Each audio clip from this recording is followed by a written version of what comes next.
ಬಾರಿ ಹೊರಗಡೆ ಏನ್ ಮಾಡ್ತಾ ಇದೀಯಾ?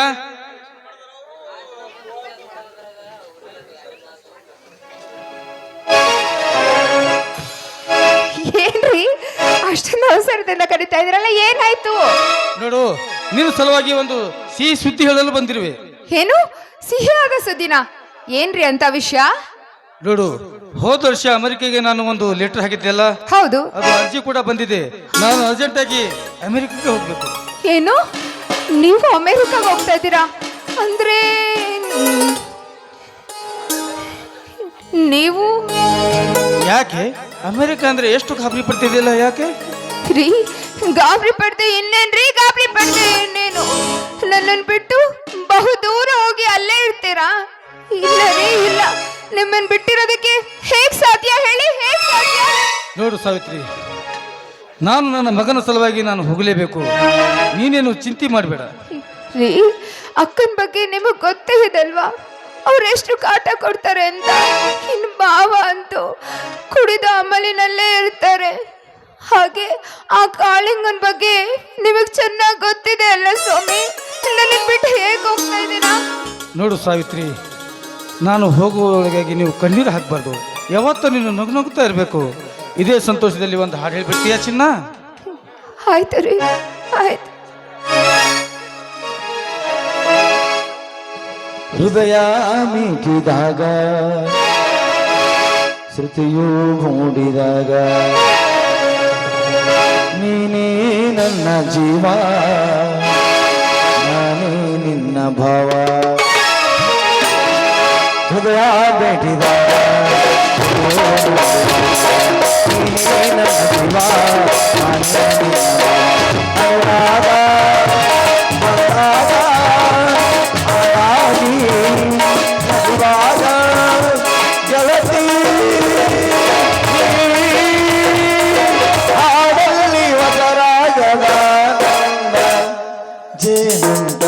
ಜೀವನ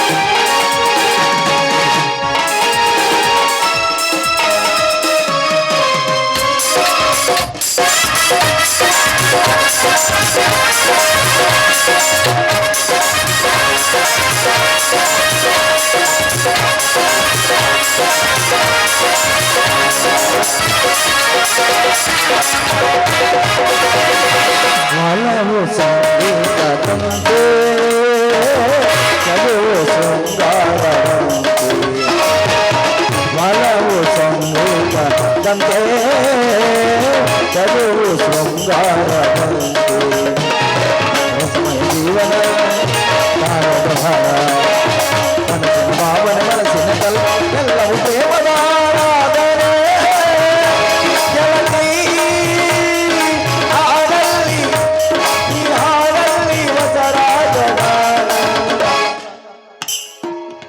ನಂತರ ಸಜೀವನ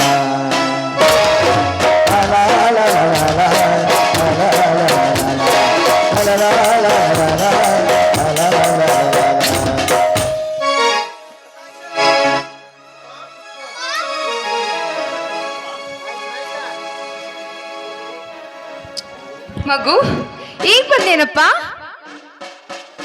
ಹೌದಮ್ಮ. ಪ್ರಕಾಶ, ನೋಡು, ನಾನು ಅಮೆರಿಕಕ್ಕೆ ಹೊರಟಿದ್ದೇನೆ. ಬರುವಾಗ ನಿನಗೆ ಏನ್ ತರಬೇಕಂತ ಹೇಳು ಮಗು. ಓಹೋ, ನೀವು ಅಮೆರಿಕಕ್ಕೆ ಹೋಗುವಿರಾ? ಹಾಗಾದರೆ ನೀವು ಬರುವಾಗ ನನಗೆ ಸುಂದರವಾದ ಆಟಿಕೆಗಳನ್ನು ತೆಗೆದುಕೊಂಡು ಬನ್ನಿ. ಆಯ್ತು ಮಗು, ನಾನು ಬರುವಾಗ ನಿನ್ನನ್ನು ಎಲ್ಲವನ್ನೂ ತೊಗೊಂಡು ಬರ್ತೇನೆ. ಬಾ ಚಿಕ್ಕಪ್ಪ, ಅಪ್ಪ ಅಮೆರಿಕಕ್ಕೆ ಹೋಗುತ್ತಾರಂತೆ. ನಿನಗೇನಾದರೂ ಬೇಕಂದ್ರೆ ಹೇಳು, ತರುತ್ತಾರೆ. ಹೌದಣ್ಣ, ಪ್ರಕಾಶ್ ಹೇಳೋ ಮಾತು.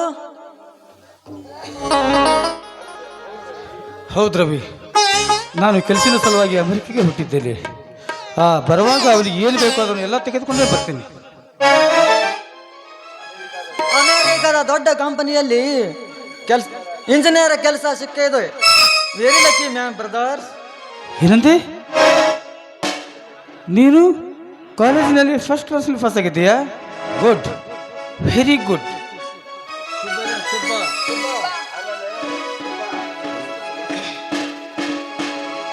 ಅಲ್ಲ ಯಾಕ್ರಿಪ್ಪ ಅದೇನೋ ಗುಡ್ಡ ಗಿಡ್ಡ ಅನ್ನಕತ್ತೀರಲ್ಲ ಮತ್ತೆಲ್ಲರ ಹತ್ಕೊಂಡದನ್ರಿ ಬೆಂಕಿನ? ಇಲ್ಲ ಸುಬ್ಬ, ಸಂತೋಷ, ಸಂತೋಷದ ವಿಷಯ. ಅಂದಾಗೆ ನಿಮ್ಮ ದೊಡ್ಡನಿಗಳು ವಿದೇಶಕ್ಕೆ ಹೋಗ್ತಾ ಇದ್ದಾರೆ, ಅಂದ್ರೆ ಅಮೆರಿಕಕ್ಕೆ ಹೋಗ್ತಾ ಇದ್ದಾರೆ. ಇನ್ನು ನಿಮ್ಮ ಚಿಕ್ಕತನಿಗಳು ಡಾಕ್ಟರ್ ಆಗಿದ್ದಾರೆ. ಓಹೋ ಈಗ್ರ್ಯಾ ಅಂದ್ರ ಬಾಳ ಖುಷಿ ಆತಲ್ರಿಪ್ಪ. ಅಪ್ಪಾರ ಅಲ್ಲಿಂದ ಬರು ಮುಂದ ನಂಗೊಂದು ಬೆಳ್ಳನ ಗೊಂಬಿ ತಗೊಂಡು ಬರ್ರಿ. ಹಂಗ ನಮ್ ಚಿಕ್ಕ ದಣರಿಗೆ ಅವ್ವರಿಗೆ ಏನೇನ್ ಬೇಕು ಎಲ್ಲಾ ತಗೊಂಡು ಬರ್ರಿ. ಆದ್ರ ಅಲ್ಲಿದ ರೀತಿ ರಿವಾಜ ಅಲ್ದ ರೋಗ ಮಾತ್ರ ತರಕ್ ಹೋಗ್ಬೇಡ್ರಿಪ್ಪ.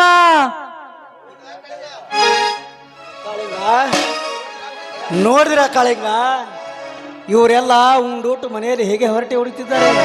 ಇವರ ಗುಟ್ಟು ಈಗ ತಿಳಿತಲ್ಲ. ನೀವು ಹೇಳೋದೇನ ನಿಜ ಮಹೇಂದ್ರ, ಆದ್ರೆ ದುಡಿಮೆ ಬೆಲೆ ಮಾನವಂತರಿಗೆ ಗೊತ್ತಾಗದು. ದುಡಿಮೆ ಬೆಲೆ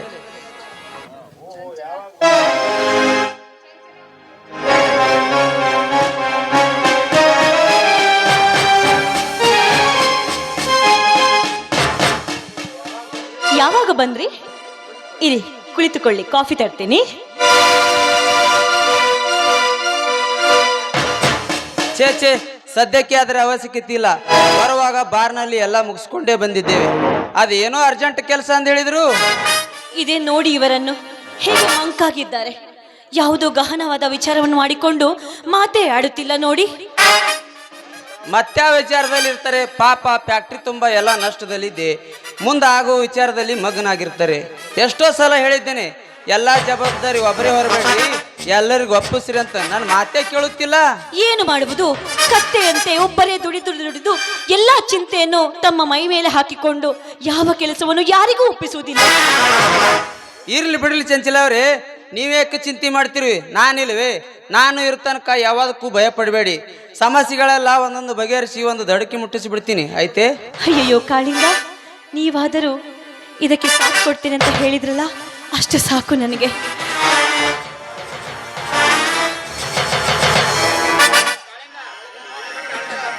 ಏನೋ ರವೀಂದ್ರ, ಅಣ್ಣ ತಮ್ಮರು ಅತ್ತಿಗೆ ಜೊತೆಗೂಡಿ ಏನೋ ಖುಷಿಯಿಂದ ಹರಟಿ ಹೊಡಿತಿರೋಲ್ಲ, ಅದೇನು ವಿಷಯ? ನನಗೆ ಕಾಲೇಜಿನಲ್ಲಿ ನನಗೆ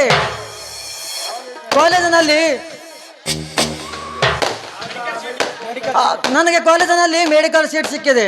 ಅದಕ್ಕಾಗಿಯೇ ಅಮೆರಿಕದಲ್ಲಿ ಕೆಲಸ ದೊರೆತಿದ್ದಾಯಿತು. ಅದರ ಬಗ್ಗೆ ಚರ್ಚೆ ನಡೆಸುತ್ತಿದ್ದೇವೆ ಅಷ್ಟೇ. ನೋಡಿದೆ ಯಾಕೆ ಕಾಳಿಂಗ, ಇಷ್ಟೆಲ್ಲ ನಡೆದರು ಒಬ್ಬರು ಒಂದು ಮಾತು ಸಹ ನನಗೆ ಇಲ್ಲಿವರೆಗೂ ತಿಳಿಸಿಲ್ಲ. ತಿಳಿತೆ ಇವರ ಗುಟ್ಟು ಏನಂತ?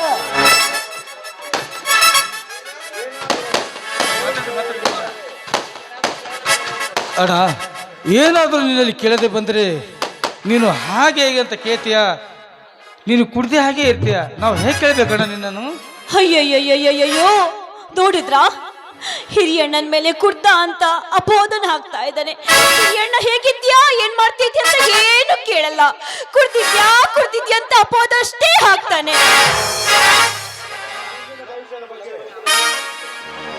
ಅತ್ತಿಗೆ, ನಮ್ಮ ಮುಂದಿನ ಭವಿಷ್ಯದ ಬಗ್ಗೆ ನಾವು ಆಲೋಚನೆ ಮಾಡುತ್ತಿರುವೆ. ಇದರಲ್ಲಿ ಏನು ತಪ್ಪಿದೆ? ಅದಕ್ಕಾಗಿ ವಿಷಯ ತಿಳಿಸಿ ಮುಂದಿನ ಮರ ಕೊಂಡುಕೊಳ್ಳಲು ಅಣ್ಣನ ಆಗಮನಕ್ಕಾಗಿ ಕಾಯುತ್ತಿದ್ದೇನೆ. ನನಗೆ ಮೆಡಿಕಲ್ ಸೀಟ್ ಸಿಕ್ಕಿದ್ದರಿಂದಾಗಿ 25,000 ರೂಪಾಯಿ ತುಂಬಬೇಕಾಗಿದೆ. ಅದಕ್ಕೆ ಏನು 25,000? ಅಷ್ಟೊಂದು ಹಣ ಎಲ್ಲಿಂದ ತರೋರು? ಹಾಗೆ ಹೇಳಬೇಡಣ್ಣ. ಹಾಗೆ ಹೇಳಿದರೆ ನನ್ನ ಭವಿಷ್ಯವೇ ಹಾಳಾಗಿ ಹೋಗುತ್ತದೆ. ಲಕ್ಷ ಕೊಟ್ಟರು ಇಂಥ ಸೀಟು ಸಿಗೋದಿಲ್ಲ. ಕೇವಲ 20,000 ರೂಪಾಯಿ ಒಪ್ಪಿದ್ದಾರೆ. ಅದು ನನ್ನ ಭಾಗ್ಯ. ಲಕ್ಷ್ಯ ಕೊಟ್ಟರು ತೊಳ ಸಿಗಲಾರ್ದಾಗ ಅದಕ್ಕೆ ಕಷ್ಟ ಆಸೆ ಮಾಡಿಬಿಡ್ಬೇಕು. ನಿರ್ಲಕ್ಷ್ಯ ಮಾಡಿಬಿಟ್ರು ಆಗದಿಲ್ಲವೇ?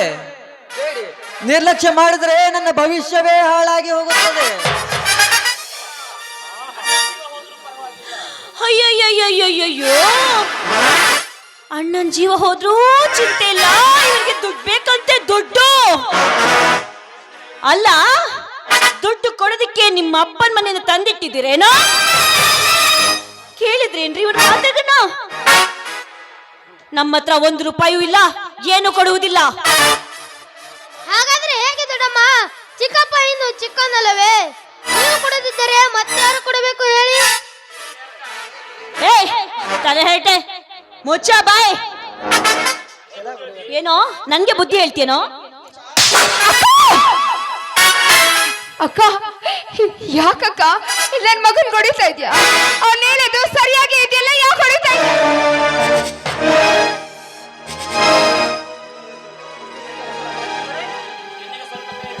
ಕೆನ್ನೆಗೆ ಸ್ವಲ್ಪ ಕೈ ಹಚ್ಚಿದ್ರೆ ಅದೇನೋ ಬೆನ್ನು ಮುರಿದಂತೆ ನಾಟಕ ಮಾಡುವ ವಂಶ ನಿಮ್ದು. ಛೀ! ಅಲ್ಲ, ಬೇಕಂದಾಗ ಹಣ ಕೊಡೋದಕ್ಕೆ ನಿಮ್ಮ ಅಪ್ಪನ ಮನೆಯಿಂದ ಗಂಟೆಗಟ್ಟಲೆ ತಂದಿಟ್ಟಿದ್ದೇನೆ. ಇದು ನನ್ ಗಂಡ ದುಡ್ಡಿರುವಂತ ಹಣ. ಅಕ್ಕ, ಯಾಕಕ್ಕ ಈ ರೀತಿ ಎಲ್ಲ ಮಾತನಾಡ್ತೀರಾ? ಇವನಿನ್ನು ಚಿಕ್ಕವನು. ಈ ವಂಶದ ಕುಡಿ ಈ ಮಗು ಅಂದ್ರೆ ದೇವರಿದ್ದಾಗೆ ಪ್ರೀತಿ ವಾತ್ಸಲ್ಯದಿಂದ ಮಾತಾಡಿಸ್ಬೇಕು. ನೀನ್ ನೋಡಿದ್ರೆ ಈ ದ್ವೇಷದಿಂದ ಮಾತಾಡಿಸ್ತಾ ಇದೆಯಲ್ಲ, ಈ ರೀತಿ ವರ್ತನೆ ಸರಿ ಇಲ್ಲ ಅಕ್ಕ, ಈ ರೀತಿ ವರ್ತನೆ ಸರಿ ಇಲ್ಲ.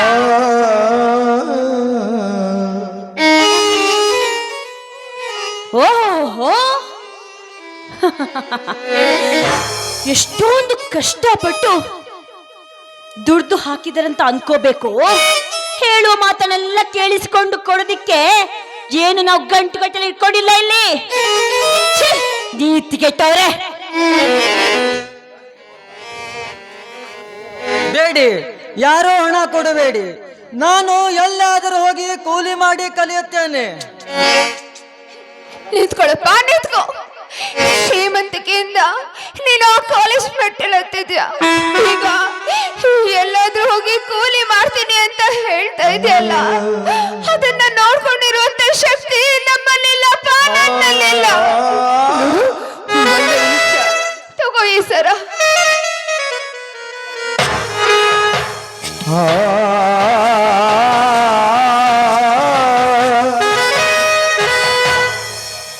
ತಗೊಳಪ್ಪ ಈ ಬಳೆಗಳನ್ನ.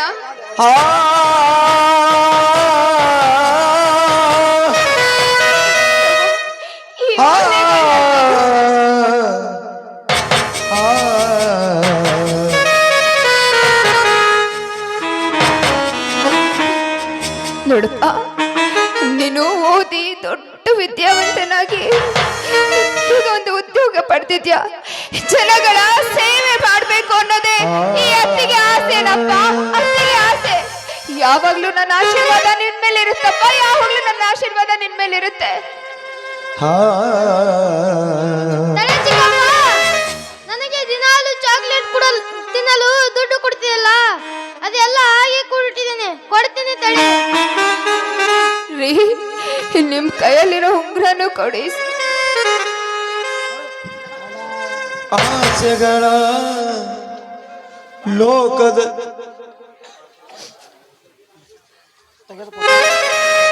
ಲೋಕದಲ್ಲಿ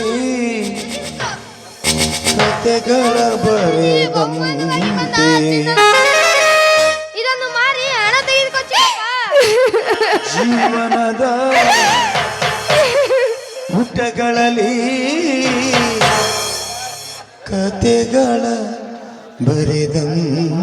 ಅತ್ತಿಗಮ್ಮ, ಏನಮ್ಮ ತುಂಬಾ ಹೃದಯ ವಾಸ್ತವ್ಯ ಭರಿತನಾಗಿ ಡಾಕ್ಟರ್ನಾಗಿ ಬಡವರ ಸೇವೆ ಮಾಡುತ್ತೇನಮ್ಮ, ಬಡವರ ಸೇವೆ ಮಾಡುತ್ತೇನೆ. ನೋಡಿದ್ರೆ ಕಾಳಿಂಗ ಒಬ್ಬ 10 ನಾಟಕ ಮಾಡಿದ, ಇನ್ನೊಬ್ಬ ಚೆನ್ನಾಗಿದೆಯಲ್ಲ ಇವರು ಡ್ರಾಮಾ. ನೋಡಿದೆ ಮಹೇಂದ್ರ, ನೋಡಿದೆ. ಮೊದಲಿಂತ ನೋಡ್ತಾ ಬಂದಿದ್ದೀನಿ. ಇಂಥ ಕುತಂತ್ರಗೊಂಡದವರು ನನಗೆ ಎಲ್ಲಿ ಕಂಡಿರ್ಲಿಲ್ಲ. ಈ ರೀತಿ ನಾಟಕ ಆಡೋ ಬದಲು ನೇರವಾಗಿ ಆಸ್ತಿಯಲ್ಲಿ ಪಾಲ ಕೇಳಿದ್ರೆ ನೀವೇನು ಇಲ್ಲ ಅಂತಿರಲಿಲ್ಲ.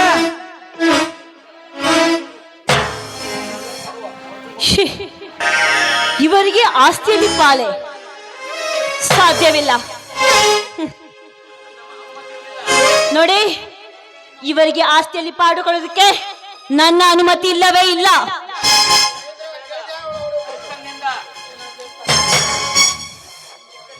ಏ ಕೇಳಿದೇನೋ ನನ್ನ ಹೆಂಡತಿ ಮಾತನಾಡುತ್ತಿರುವುದನ್ನು?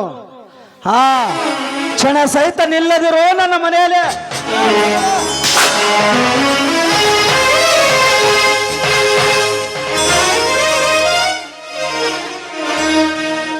ಹೋಗ್ತೀನಣ್ಣ, ಯಾರಿಗೆ ಬೇಕು ಈ ಆಸ್ತಿ? ನಾನು ಹೋಗ್ತೀನಿ, ಹೊರಟೋಗ್ತೀನಣ್ಣ, ನಾನು ಈ ರೀತಿ ವೈರಾಗ್ಯದಿಂದ ಹೊರಡ್ತೀನಿ ಅಂತ ಹೇಳ್ತಾ ಇದ್ದೀರಲ್ಲ, ಎಲ್ಲಿಗೆ ಅಂತ ಹೊರಡೋದು ಸ್ವಾಮಿ? ಎಲ್ಲಿಗೆ ಅಂತ ಹೊರಡೋದು?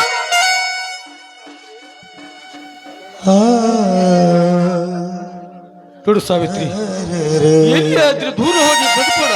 ನಡಿ ಸಾವಿತ್ರಿ, ಬಾ ಹೋಗೋಣ, ಬಾ. ಅಪ್ಪ ಎಲ್ಲಿಗೆ ಹೋಗೋದಪ್ಪ? ಬರೀ ಬಾಯಿ ಮಾತಿನಿಂದ ಹೇಳಿದ್ರೆ ನಂಬಲಾರದು ಸಾಧ್ಯ. ಆಸ್ತಿ ಮೇಲೆ ನಮ್ದು ಏನು ಹಕ್ಕು ಇಲ್ಲೂ ಬರೆದು ಕೊಟ್ರೆ ಮಾತ್ರ.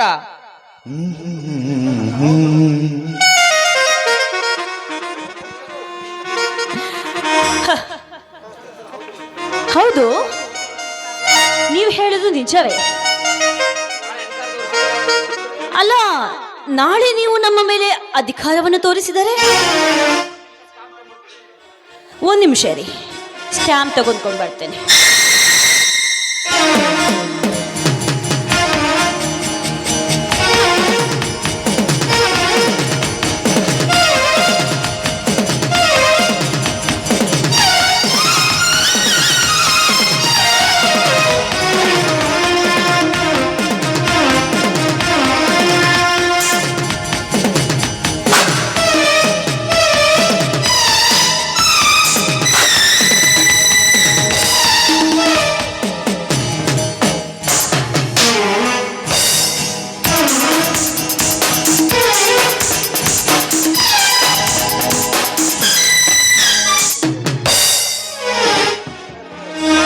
ತೆಗೆದುಕೊಳ್ಳಿ.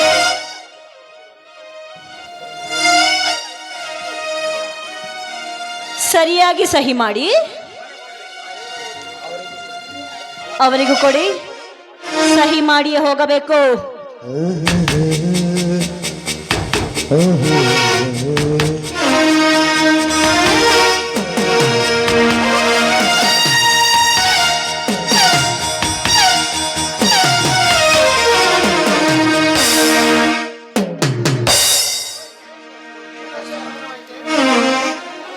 ಅತ್ತಿಗೆಮ್ಮ, ಈಗಲಾದರೂ ಸಮಾನವೈತೆ? ಸಾವಿತ್ರಿ, ನಡಿ ಹೋಗೋಣ. ಅಪ್ಪ ಎಲ್ಲಿಗೆ ಹೋಗೋದಪ್ಪ? ನೋಡಪ್ಪ, ಆ ದೇವ್ರು ಎಲ್ಲಿ ದಾರಿ ತೋರಿಸ್ತಾನೋ ಅಲ್ಲಿ ನಾವು ಹೋಗೋಣ ಕಂದ. ನಡಿಯಪ್ಪ, ನಡಿ ಹೋಗೋಣ. ನ್ಯಾಯ ಎಲ್ಲಿದೆ ಅಪ್ಪರ್ ಕರ್ಕೊಂಡ್ ಎಲ್ಲಿ ಹೋಗ್ಬೇಡ್ರಿಪ್ಪ. ಕಲಿಗರ್ಭದಲ್ಲಿ ಸುಬ್ಬಣ್ಣ, ಈ ಮನೇಲಿ ದೇವ್ರೇ ಇಲ್ಲ ಅಂದ್ಮೇಲೆ ನನ್ನ ಬದುಕಿದ್ದು ಪ್ರಯೋಜನ ಇಲ್ಲ. ನಾನು ಅವ್ರ ಜೊತೆ ಹೊರಟೋಗ್ತೀನಿ ಸುಬ್ಬಣ್ಣ, ನಾನು ಅವ್ರ ಜೊತೆ ಹೊರಟೋಗ್ತೀನಿ.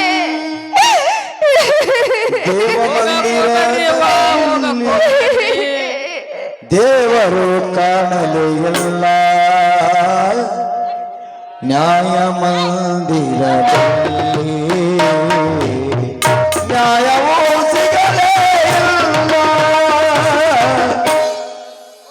ದೇವ ಮಂದಿರದಲ್ಲಿ